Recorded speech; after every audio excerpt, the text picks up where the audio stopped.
All right, let's get started. Good morning. I'm Mason Walker. I'm the CEO of East Fork Cultivars. We're an Oregon-based, family-owned farm based in Southern Oregon. We also have an office here in Portland. We started out in Oregon's adult use market, focused on CBD, and we've since expanded into organic certified hemp. I'm going to be hosting and participating in a panel tonight with my good friends Josh and Chuck here, and we're going to be specifically talking about surviving in an increasingly commodified space of hemp cultivation. How many people here are growing hemp this year? All right, this is great. So it's going to be a 45-minute presentation here, more just kind of a free-ranging conversation. We're going to share our individual stories of our farms. And then we'll save about 10 minutes at the end for questions. So if you do have questions for any of us, just know that there will be that 10-minute slot at the end for Q&A. I'll start really briefly. Again, I'm Mason Walker, and our farm, we have 33 acres in Southern Oregon, right by the California border. We have been operating that since 2015. It's been a pretty exciting 5 years. And we got USDA Organic certification on our hemp side in 2018. So we're coming into our third season of organic hemp cultivation there. I think ideally what you all can take away from our conversation today, my hope is that you see sort of an optimistic glimmer of what the future of hemp cultivation in Oregon can be. I know many of you are hemp cultivators. It's a challenging time right now. We're experiencing the first sort of glut of domestic supply, and that has disrupted the market significantly. So I'm sure you all have seen sort of desperate emails from people coming in trying to sell their hemp for a very, very low price that you could never compete with. You're probably debating what genetics you're going to grow this year and acreage you're going to grow this year, and maybe feeling a little more conservative than last year based on the market. And so again, my hope is your takeaway from this chat is just to see what a family scale organic certified farm looks like, and hopefully can glean some inspiration from some of the stories of my friends here. So with that, Josh and Chuck, you want to take turns just introducing yourselves and telling a quick story? My name's Chuck Adams, and I'm the co-founder and CEO of Frogsong Farm, just north of Mount Angel here in Oregon. We organized in October of 2016, so I want to stop short of saying I'm a seasoned veteran, but we've grown for 3 years now. This would have been our fourth year. However, I find it interesting when we ask the question of how many people are growing, the majority of folks raise their hands, and if you didn't happen to notice, I didn't raise my hand. That's because we're letting our land rest for a year. That's the primary reason. It's environmental and ecological. However, given all the uncertainties and the glut that you're probably going to be hearing a lot about, we just think this is a really good time to sort of regroup. And the third piece of the reason we're doing it is we want to get into regenerative no-till organic farming in 2021. So we're taking this year to sort of prepare the land and put our game plan together. We're fully vertically integrated, so we grow about 6 acres of hemp. We do all our own extractions using organic ethanol, and we have a line of retail CBD products that include tinctures, salves, balms, and soon-to-be introduced capsules. So we felt like the best value chain was to go from A to Z instead of just growing the plants and hoping someone on the market was going to buy it. My name is Josh Gulliver. I am the co-owner of J&J Organics in Philomath, Oregon. We're about a 30-acre farm, and my story is kind of one of collaboration. J&J is kind of it developed out of Gathering Together Farm, which is an organic veggie farm down in Philomath. Some of you might have heard us. We're kind of a market-ready vegetable farm. The owner of that farm and I came together 4 years ago and started growing hemp together, and we've been certified organic from the start. At the time when we started, we quickly realized that kind of our organic product had no place to go, so we started an organic processing facility, ethanol extraction. And I guess my conversation will kind of mirror yours in a sense that we diversified, and if any of you are just getting into this, that's kind of I bet we'll all focus on that today, is that the diversification of our business is really what has allowed us to kind of move in the direction that the market demands. And I think that J&J has looked at that from the start and kind of designed our business model around that. A lot of that is because of my partner, John Evelyn, who has run a farm for 45 years. And I mention that because for those of you who are just getting into this, it's really important to collaborate with people who have that kind of history. That's about what I'll say for now, I guess. So many of you may be familiar that with the USDA Organic program, it's been a federally run program. It's contracted out to a lot of third-party certifiers that kind of administrate the organic program. How many people in here have gone through USDA Organic certification? A few. Nice, Anna. It's pretty rigorous. I used to be a business journalist before I worked in cannabis and hemp, and I was always a little bit skeptical of the organic program, just knowing how much greenwashing occurred in third-party certifications. I used to write about the Forest Stewardship Council, and that legitimate third-party certification got ripped off by an industry-backed logging company-backed certification in SFI. And so I just always was a little naturally skeptical of organic being a very widespread third-party certification around sustainability. And when we went through it with our farm in 2018, I was impressed. We had to get signed affidavits on prior use of the farm that we were growing on. They did vendor interviews with all of our seed vendors, plant vendors, amendment vendors. It was really rigorous. They did 2 site visits. And I really became impressed and grew a deeper appreciation for what that seal actually means. And I think, it's really different for each crop. So hemp being only recently nationally legal to grow again in the country after many decades of prohibition, a lot of the third-party certifiers have been learning how to certify this crop. There's not a lot of supply chain of seed and starts and amendments and applications, agricultural applications designed specifically for this plant yet. So it's been a big lift, and we're lucky to have a world-class organic certifier in Oregon here, Oregon Tilth. They're an industry leader. They've long led the charge in setting organic standards and helping kind of work back to improve the USDA seal. We're also lucky to have OneCert, which was, I believe, the first third-party certifier in the country that took on hemp and decided to figure out how to certify it. And now, back when Josh and J&J Organics got organic certified 4 years ago, they were one of maybe the first dozen or so farms in the country to get that certification. Now we have hundreds of organic certified farms around the country, mostly focused in Colorado, which has a pretty robust pilot program there. And I'm excited to see the progression there because, if you walk into a grocery store right now and you look at the CBD products on the shelf, there are very, very few organic certification seals on those finished products. And that's just because the market is still so young and that supply chain hasn't filled in. So maybe starting with you, Chuck, I'd love to hear your personal organic journey and why you chose to get USDA Organic certification on your farm at Frogsong there. I can give a couple answers to that. First and foremost, you're always looking as a farmer, especially a very small farmer, you're looking for some kind of an advantage over everybody else that's out there. And we believe that having that organic certification, it at least allows us to address a specific niche within the overall CBD industry.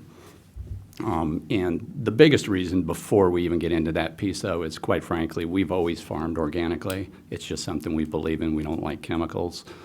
We like our land being healthier every year than it was the year before. So it was sort of a natural progression. The business side of it came in secondarily, and absolutely it makes a difference, but that's not the reason that we did it. As was mentioned earlier, when we started, we just got our certification in June of last year. It took us about a year. Being small and having lots of other things to worry about, we weren't able to focus entirely. But it's very definitely a complex process. We did use OneCert. out of Nebraska, because at the time they were the only option that we had. We did certify our ground and our crop itself. We're now in the process of certifying our organic extraction process. But it really, again, I think you have to want to be organic. If you're doing it just for the economic side of things, I have a feeling you might be a little bit disappointed, and that may change in future years, but I can't tell you right now that I make 10% more or 20% more or X% more on any of our products because we grow organic hemp. It's because we think it's the right thing to do. I think the market will change over time as the exchanges start to realize the value of organic products.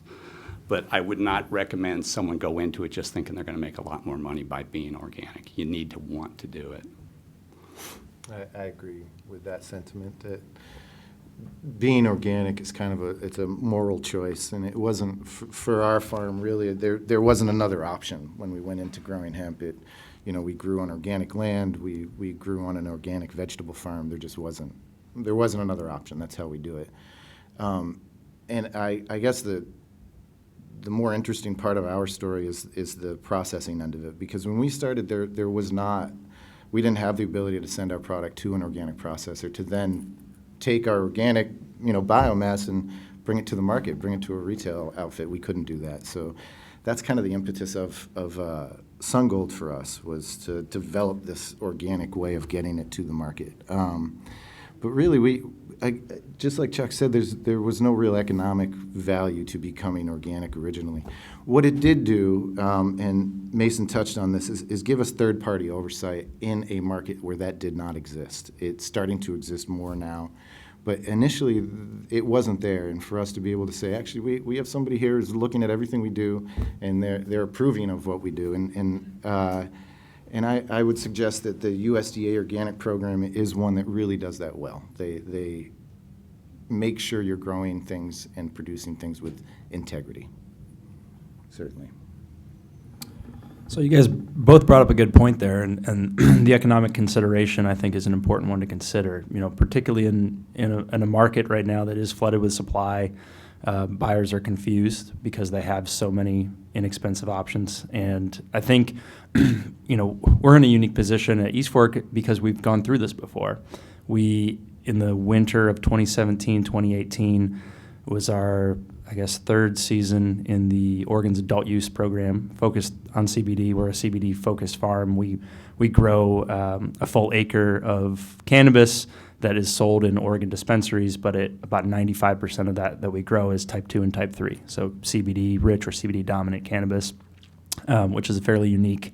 And in that winter, 2017, 2018, it was an amazing fall. October was 75 and sunny in southern Oregon the whole way through, and it was a bumper crop. And Oregon had designed their adult use cannabis program specifically to undercut the untaxed market, and that was designed on purpose. So a very low barrier to entry for getting licenses, no cap on licenses.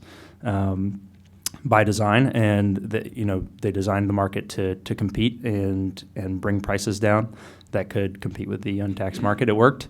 It caused a lot of pain, especially yes, a lot of pain. We still feel lucky to have survived that winter that a lot of our peers did not survive. And I think we learned some important lessons there. And one of the main ones is that coming out of that glut and that uncertainty, when stores had 40 sellers sitting in their waiting room, anxious to show off their pounds of cannabis, and stores were just very confused about what they should choose.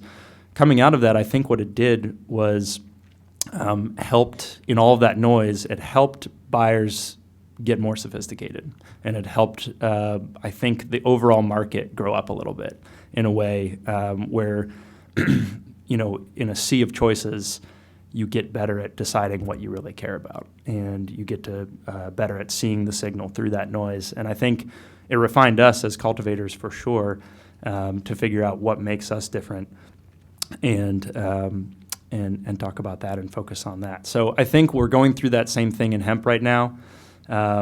This past year, I just looked at the exchange, the major exchanges, Pan Exchange and Hemp Benchmarks are the two ones I look at the most. And y'all have probably seen these figures, maybe on the macro and certainly at the micro level. The market just crashed. The hemp market just crashed.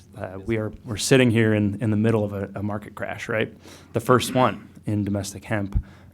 And I am genuinely optimistic that the people sitting in this room, that Oregon cultivators will stand to come out the other end better for that crash. I think it's going to hurt commodity growers the most. And if you're willing to do something different, stay relatively small and not try to grow 10,000 acres, and really focus on the craft side of cultivation, I think that we stand to really carve out a strong niche and a big niche at that. And so I think, again, one of my goals with this chat is just to offer a little bit of optimism on the cultivation side because it is a bit dark out there right now. I want to, this has kind of sounded like an ad for USDA Organic so far. I want to get a little bit beyond organic here because I know all of us have looked at other third-party certifications to continue using that as a tool for differentiation and to help us be better cultivators. Chuck, you were, I believe, the Frogsong was the first hemp farm to get B Corp certification in the country. Is that right? I believe so, yes. Yeah. I'm going to make the claim at least once refuted. Can you talk a little bit about that certification and what it means and how what it took to get it? Sure. And again, I want to stress that whenever we join an organization or do something, it's because it's already ingrained in our belief set and our mission. I don't think it makes any sense to join an organization or do something if it's not something you believe in doing, because ultimately you're not going to focus on staying up to speed on all of the regulations and processes that you need to have. So find those organizations that are consistent with your own beliefs and the way you want to live your life and the way you want to run your business, and then join them. B Corp was one of those things, just like organics. We already did all the things that B Corps do. So in my mind, why would I not get together with like-minded people and like-minded businesses? And yeah, by the way, I get to pool myself with some of the resources that some of these other folks have, whether it's SEO or online marketing expertise or any number of other things that I can find from other B Corps in completely different industries. I would say that the process of becoming B Corp certified versus the process of being organically certified, it's probably about 60% of the work that the organic certification was, but it's by no means is it simple, and it's fairly rigorous. You've got to go through a long process. They go through a number of evaluations of your answers. You get a score, and you have to be above a certain threshold to be accepted as a certified B Corp, and I believe there's a 6-month to 12-month waiting period where you're a pending B Corp. We think that it's a really good thing because, again, it follows our values, but as far as an economic impetus, maybe we get the occasional customer that buys from us and doesn't buy from CBD company B because we're a B Corp, but it's fairly minimal. It's like organic at this point in time. There's definite value in it, but you don't become a B Corp because you think you're going to make a lot more money. To that same end, Josh, are there any other certifications that you currently have or that you've got your eye on? We are in process, actually, on both Leaping Bunny and kosher certification. From a different viewpoint, I guess, the kosher cert is economic for us. It does have to do with expanding sales. We have a specific client that's requesting that certification, and it's something that we want to go after. In spite of my business partner being very Jewish, he's not a fan of the kosher cert, so it's definitely something we're after strictly for economic purposes. I'd say Leaping Bunny is something that is more about what you're saying. It kind of aligns with how we do things. And we're also getting our biodynamic certification, which, again, is kind of a mixture of both economics and values in that particular cert. There's not a lot of biodynamic processors in the country generally, and it's something that we've kind of had our eye on for a while, and we're starting to pull the trigger on that here shortly.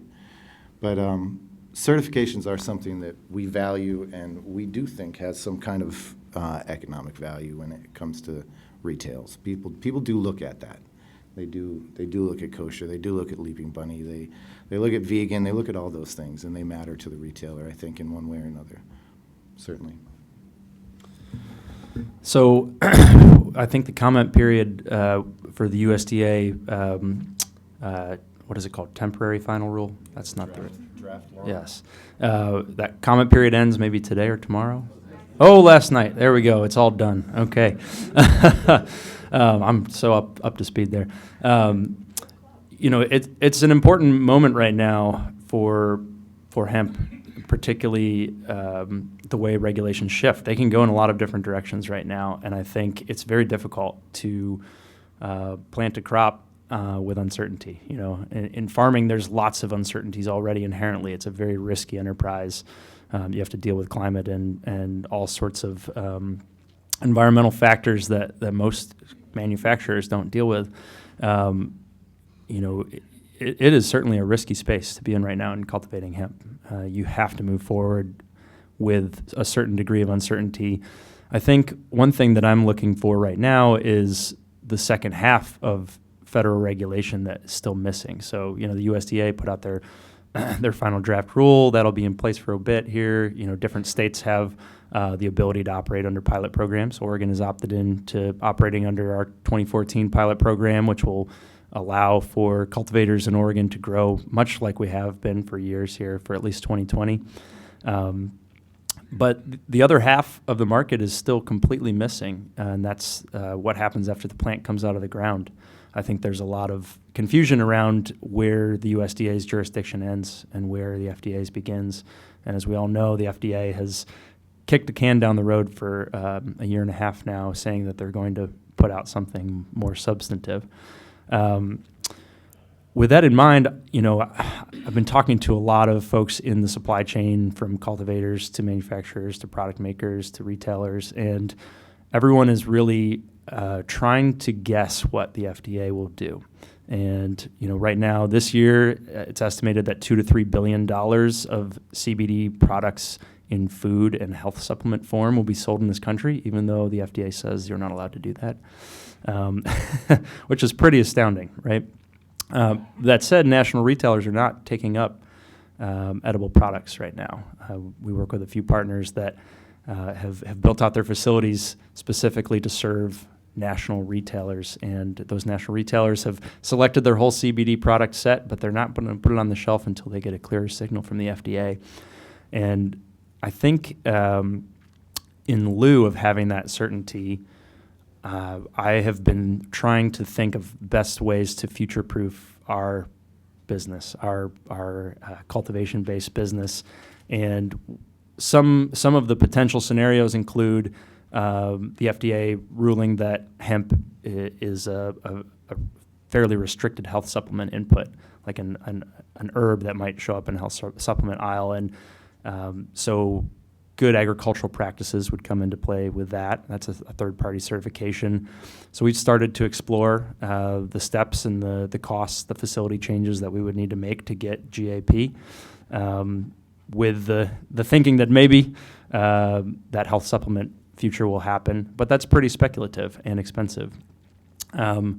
There's a couple other routes. The FDA could double down and say, no, you really can't put this in food, and you really can't call it a health supplement, and we're going to send the DOJ your direction if you keep doing this. That's unlikely, but it's a potential scenario, and for that reason, we're trying not to get too over-reliant on the customers that buy from us that make food products.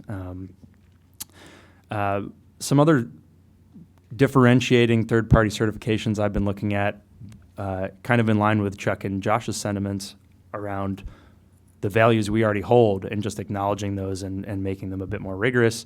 One that we just recently received is called Sun and Earth Certified, which I'm pretty excited about. It's pretty early. It's an early certification. It's designed specifically for cannabis and hemp plant. It was put up initially by a group at Dr. Bronner's, the national natural products company. And I think the first several Oregon-based cannabis and hemp, both cultivators and manufacturers, just received that certification. That's pretty exciting because it kind of merges some of the better aspects of organic and B Corp, but it's for this crop in particular. I think also I have an eye on some of the other mainstream, well-known third-party certifications that you look for in the grocery store. You know, if you look at a product, you see salmon safe, you see gluten-free certified, vegan, those kind of things. And on your facility, right, ISO and GMP and all those things. That's right, yeah. I think there's a never-ending list of third-party certifications you can pursue. Back to you, Chuck. I'm really curious to hear, coming into a year of rest here on your land and sort of rethought, what is Frogsong going to look like this year, and how will it be different since you're taking a year off from cultivation? We're going to go on a 6-month backpacking trip. Just kidding. No, there's a huge amount of work still that needs to be done, as anyone who's been farming their land knows. The fact that you're not growing a cash crop in a given year doesn't mean you're not working on the land, because we're trying to move to a no-till model, which means we're keeping our tractors off of the property as much as we can. Almost by definition, it becomes a little bit more labor intensive. You have to put a little bit more work. We're spending a lot of time with OSU Global Hemp Institute folks, collaborating with them on some ways to move into the no-till process. We'll be writing some grants for equipment. Because you need certain pieces of very specialized equipment to commercially go into a no-till methodology that we don't have at this point in time. So there's plenty out there, and again, because we do all of our own extractions and all of our own retail manufacturing, we're really going to focus this year on finishing and extracting all of our 2018 crop. We haven't even begun on our 2019 crop. We also do some contract extracting for small organic farms. And we're working on some new retail products. So there's, as you all know, there's never any lack of things to do just because you're not growing for a year. I kind of miss it, though. Something else to focus on. Exactly. What does your year ahead look like, Josh? Efficiency. That's our goal this coming season, is to try to become more efficient at what we do. You know, that's the short answer of it. And build the market. You know, one thing you touched upon was kind of this $2 to $3 billion CBD market out there, and it seems obvious when I say it out loud, but one of the misunderstandings I find when I talk to people is they kind of have this idea that money's just out there waiting to buy all your hemp when you grow it, right? And the truth is that one of the most difficult things I think for all of us is we've had to build the market that's around us, right? We've had to supply people that then market their product, and that's where the money's at. It's building your market. It's not kind of looking to tap into a vein that already exists. That's kind of chasing the unicorn around. It's not there. That $2 or $3 billion, you have to go out and get it. There's no buyers out there just waiting to write checks for hemp growers. Not that I want to end on a negative note. I think it's important to point out that all three of us have relatively small farms, right? So, Chuck, you have 6 acres, is that right? 10-acre farm, 6-acre max grow. Right, and Josh, you did 32 acres last year? Yeah, right? we have our farm. We could go to about 40, but we grow. Last year we did actually 22 acres. 22. Okay. And this year we'll probably be in about 25. Okay. And we did 12 last year, and because we're on organic rotation, we'll be at closer to 8.5 this year or so. I think that's also, if anyone is considering going the route of organic certification, there are some serious, call them opportunities, not challenges, you have to consider. You're required to rotate your crops every 3 years to avoid some of the damage that comes from monoculture cultivation. You also, a really important consideration in hemp cultivation, we have a pretty big bottleneck come harvest time with drying, right? And in order to maintain your organic certification on your crop, it has to always live until it's in its final packaged form in an organic certified facility. So you can't send your crop off to a drying service if it's not organic certified and still call your crop organic. So that's a really important consideration as well. I think over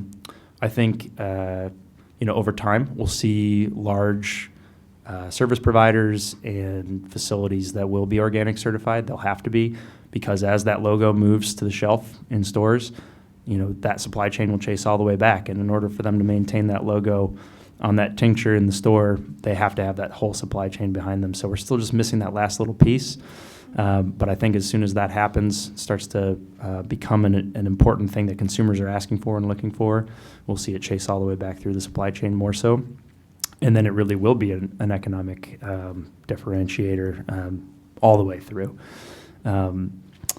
This year, we're going to grow 8.5 acres. We dry it all on site. We have a kiln dryer, and we have also a facility, climate-controlled facility, where we do some hang dried on the stem for really high quality terpene retention, high quality flower.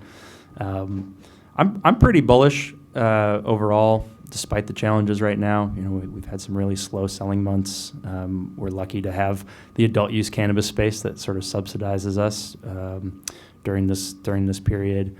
I think, how much time do we have left over there?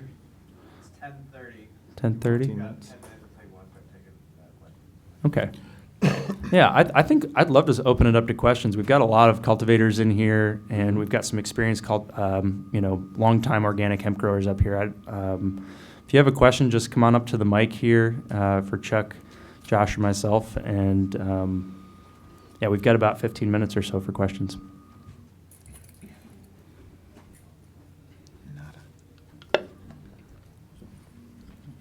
Hi. I have a question for Josh.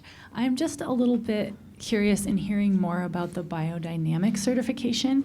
I only know a little bit about that, and mostly as it pertains to grapes for wine. And so, but what I think I know has to do with like phases of the moon and different things. So I was curious to how it applies to processing. It's a little bit different. We don't have to process based on the moon cycles or anything. It's more about how you treat the plant from start to finish. That's the short answer of it.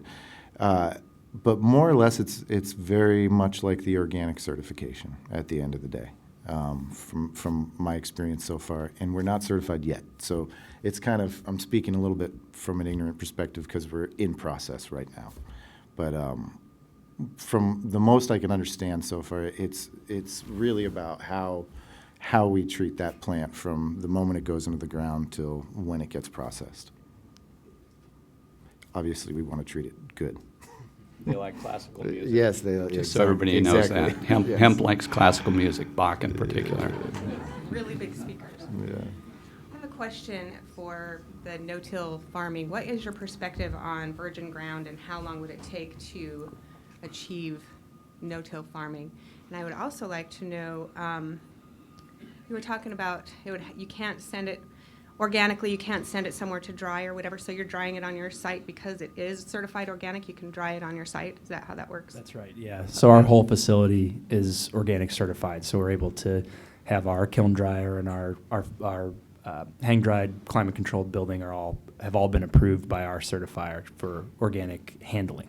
And processing, you have to have an organic processor or something? Sorry. You have to maintain the organic integrity throughout the whole life of that plant, from the moment it's grown to when it's finished. And in terms of manufacturing, it has to be manufactured in an organic processing facility. Drying, it has to be dried in an organic dryer. So both of us could potentially dry for other organic growers, and their product can still be certified organic after it's dry. So it's that kind of thing.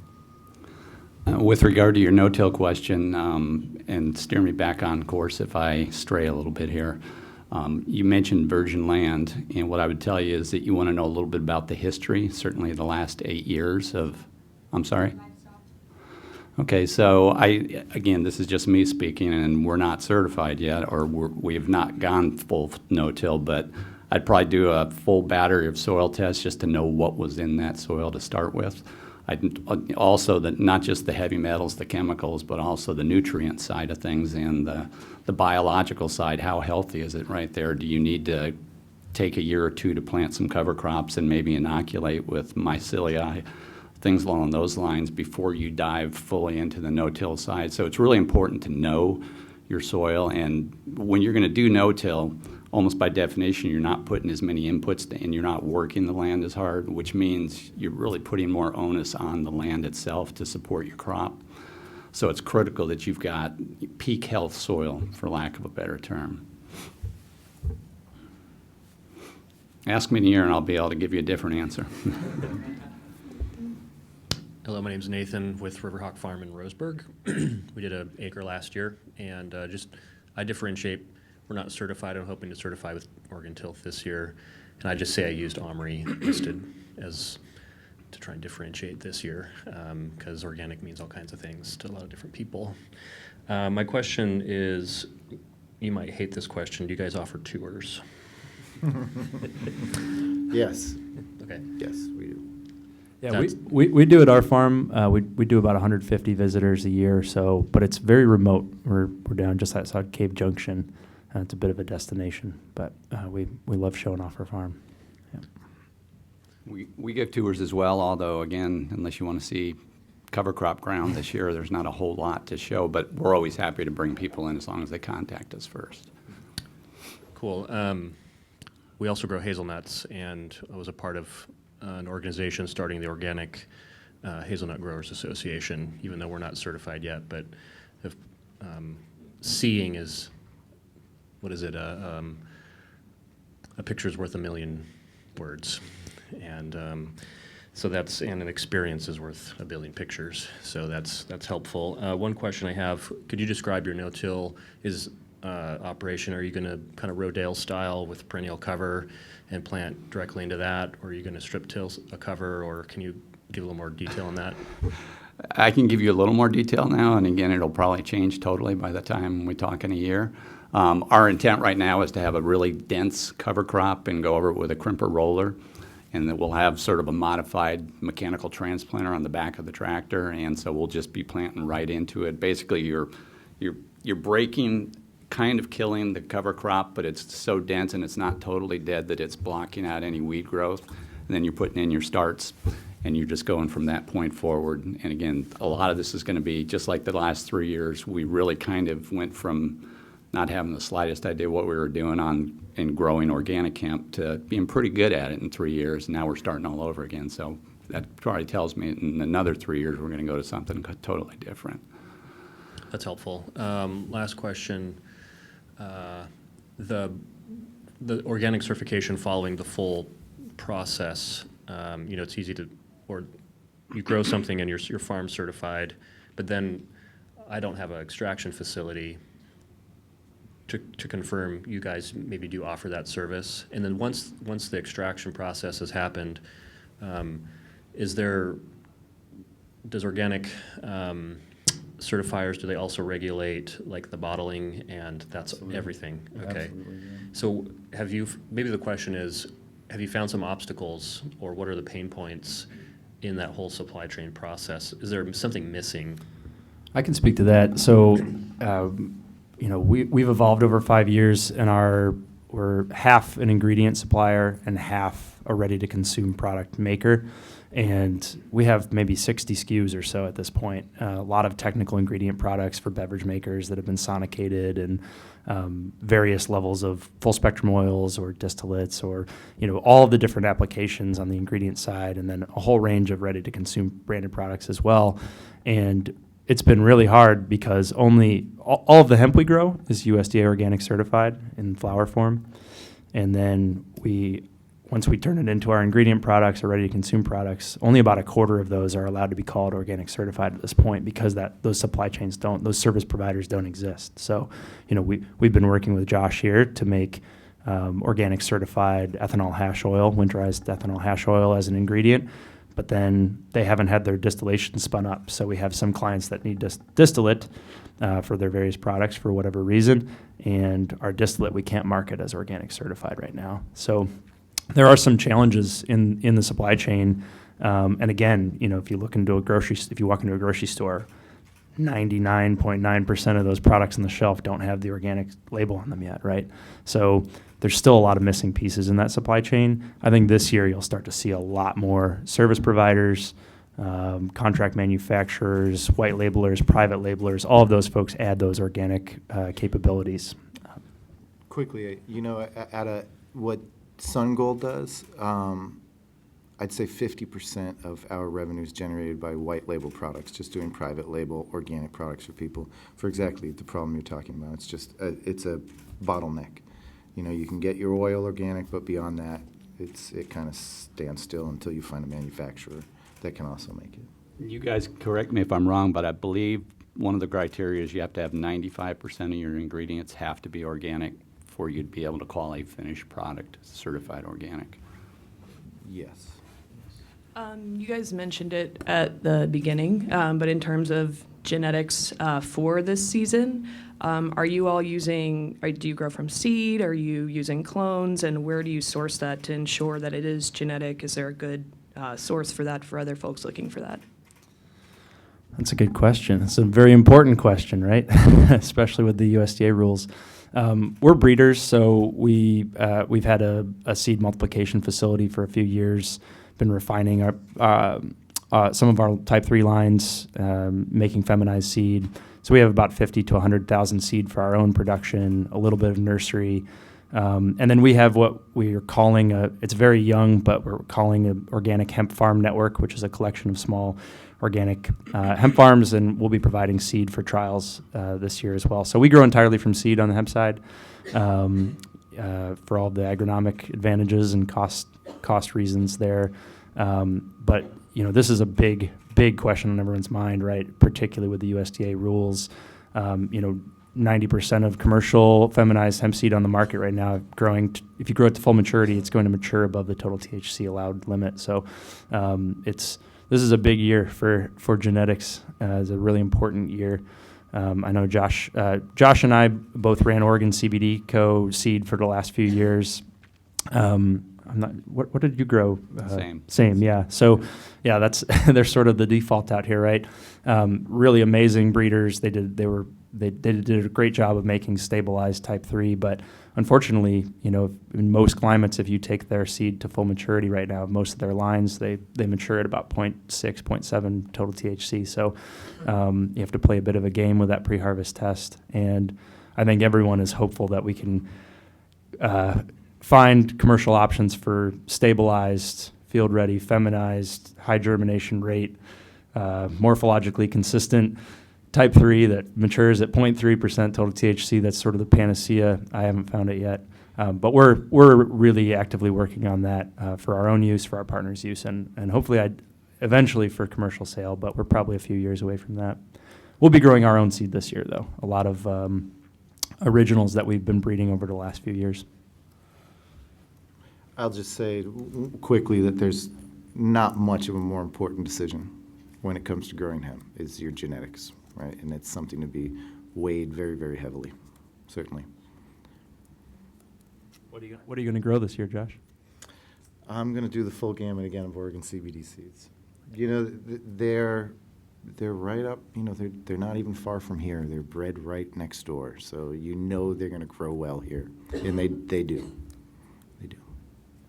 That was my question. If you were going to do any comparisons between CBD, Oregon CBD, as well as your own, and have you guys done any experimentation with endophytic fungus and seed genetic alteration type scenarios? And if you have, do I send a foreman to be a tester to grow some of your genetic CBD?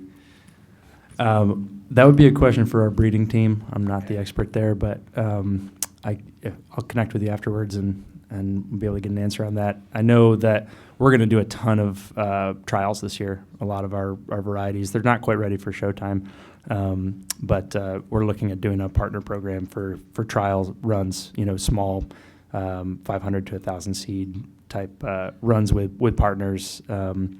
So if anyone is interested in trialing some new type 3 seed, let me know. I've got two questions. First, thanks for coming. I really appreciate your guys' time being here and educating myself and the rest of us. First one's kind of generic. Time frame on your start to finish for the organic certification. Estimates, I know you guys hit on it briefly, but a year, a month, a week, 10 years. It depends, I guess. When we first got our certification, specifically on the processing side, it took about 6 months, and that was an expedited process. But there's education on both of our parts, on their part and ours. So I would suggest that now it's probably going to take about 3 months if you move right through it. The farm is typically a lot faster, but the processing is a little more invasive and it requires some more information. I would say that our first pass, it again took us about 9 months. We probably could have cut 3 months off so that'd get us closer to the 6 months Josh was talking about. I think you're probably doing yourself a disservice if you think you're going to get it done sooner. I'd always suggest that you plan on a longer time frame. If it happens sooner, that's great. Again, we worked with one cert out of Nebraska, so you had all the logistics of them traveling out and doing the inspection, et cetera, et cetera. It took a while, and I think that at the time that we were doing it, they were still in heavy demand because there were fewer places that were doing it. So that might have changed. We're just starting the extraction certification process, so I can't really speak to that piece of it. But I think 6 months is fair. Okay, thank you. Yeah, I think it's also important to mention, too, it took us 6 months in 2018 for our initial certification. And that first certification takes a lot longer than recertification because they have to go through prior the history of the land that you're growing on and make sure. Is that an annual up every year? Yeah, it is. Okay. And we just went through our recertification. It is important to know, though, that you can get it started kind of in the middle of your cultivation season. So, for instance, we got ours started, I think, in May of 2018. We grew our crop. We didn't actually receive that certification piece of paper that we could go and use to market our crop until December that year. So it was after the harvest, but we could still use it for everything we had grown that previous year. So as far as timing goes, if you're thinking about it, don't stress too much on the timing of the season. I think just start to get it started as soon as you can. And they are fairly accommodating. If you are eligible, if your land's eligible, if you meet all the criteria, it's usually fairly accommodating. So. Excellent. My second question, and maybe it's a tougher question. I'm a Central Oregon guy in 2 different counties, in Deschutes County, where I live and have my own farm that I live on with my family, and then we've got some large acreage in Jefferson County. Maybe it's uneducated on my part, but on the valley side of things, where you guys grow, your water supply, it's a big deal for us. We have different irrigation companies out there, large scale. Well, small scale to large scale, 10 acres to 500 acres is typically irrigation. We have access to spring water on one of our properties. That's not my question. My question would be for the organic certification, some of these canal companies are not necessarily good shepherds to the environment, and they put a lot of bad shit in the canal. So how does the USDA Organic program address the water supply? There's a irrigation canal company in Central Oregon. They put stuff that's probably banned in the EPA, to be honest. So when that is coming from your water supply into your crop, how would you guys address that, and how important is that to moving to other sources? Depending on what the chemical is, it can be very important. I'll right? give you one example, acrolein. If it travels through water and you're irrigating with it, you're not going to find much of a better plant than cannabis at absorbing the things you don't want it to absorb out of the soil. It's going to get it. And fortunately, in the state of Oregon, the compliance testing is so stringent that for you to sell your product, you're going to have tests that demonstrate none of those things are in it. Typically, our water is tested 4 times a season. And we're not actually required to. We use river water. But if we were to use a well, then the certifiers would require us to show that we do have the water tested here and there. I think it's 4 times a season. But to answer your question directly, I'd be very cautious if you really do believe that your water supply has contaminants in it that the plant can then absorb. Certainly, that's a problem.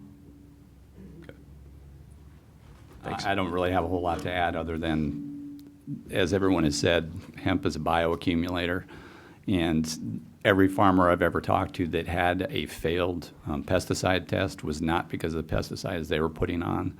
It's from other pieces of the environment, either neighbors or water supplies. So you just want to be careful, certainly, before you make a major investment, if that water is what you're depending on.